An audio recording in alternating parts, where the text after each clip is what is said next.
And of course, he was the next oldest. He was the next oldest after I was the oldest, then Willard, and then Orlin was the next oldest boy. And how he would the, the milking chores, and I'm sure Willard and I did. And but when we disappeared from the act, why Orlin he took over, and he'd open the cows was out in the in the lot, in the cow lot, and he'd open the barn door, and then he'd open the gate, and the cows would come in, and they'd go to their right places, and I remember that. I remember all the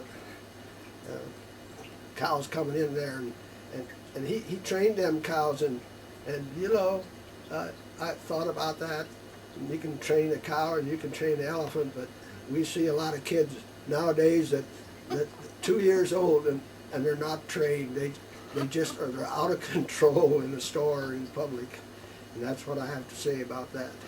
I have this picture saved that they used to put on the jar of honey, and when they sold it, and I remember being out there when Orlin put on his protective gear and went out to get some honey. Now you talk. About what what I remember, things I remember is when I come home once from CPS in Colorado, and there was like there was 3 girls in the family, and the 3 girls had 2 bedrooms, but the 6 boys had 1 bedroom, and I remember coming home, and then so there was this. I don't know how many beds there were in the boys' bedroom, and but I remember when I came home on furlough, I slept with Orlin, and I don't know if there was room for 3 beds in that room or not, and I don't know how many boys was in a room at one time. Like I'd be gone. I didn't know if Willard would be gone, and of course the latest baby, Vernon, he wouldn't have been there for a while, and so I don't know about that. But and people would see how many people they could get in a Volkswagen. Well, we didn't have to see how many we could get in. They had to all get in. 11 of them in the Model A Ford, and Orlin, he'd have been in the top row, and the older people would be in the bottom row on the seat, and the younger ones would have to sit on their lap, and the older ones would complain about their bones being sharp on their lap, and so I don't know. We're supposed to talk more about the honey.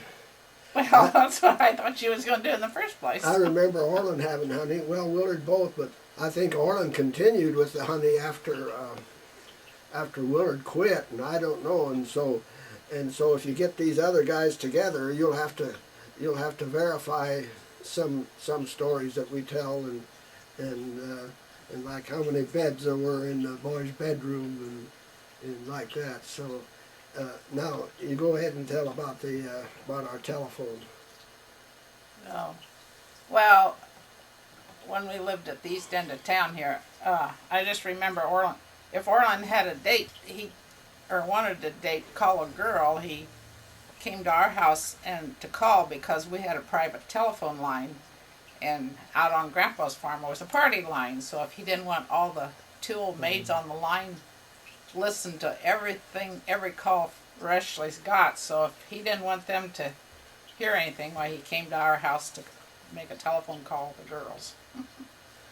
And I think probably Ben did too, but I remember Orlin coming. And then I guess I can take this down. I don't know.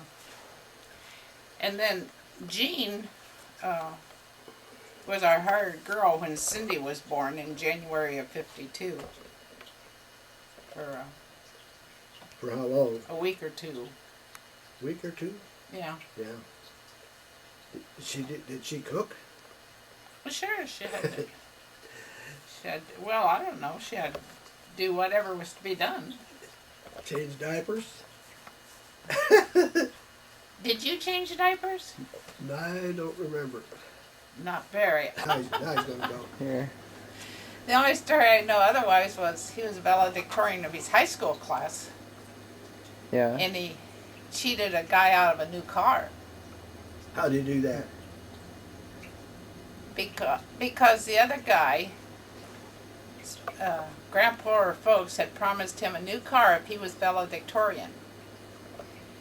And I think they had to go back even to several grades. I mean, had to go get more, take some grades out of grade school in order to make it really final. I mean, Orlin was ahead, but the other guy wanted it so bad that they went back and Orlin still beat him. So. We had a grandson that did that too.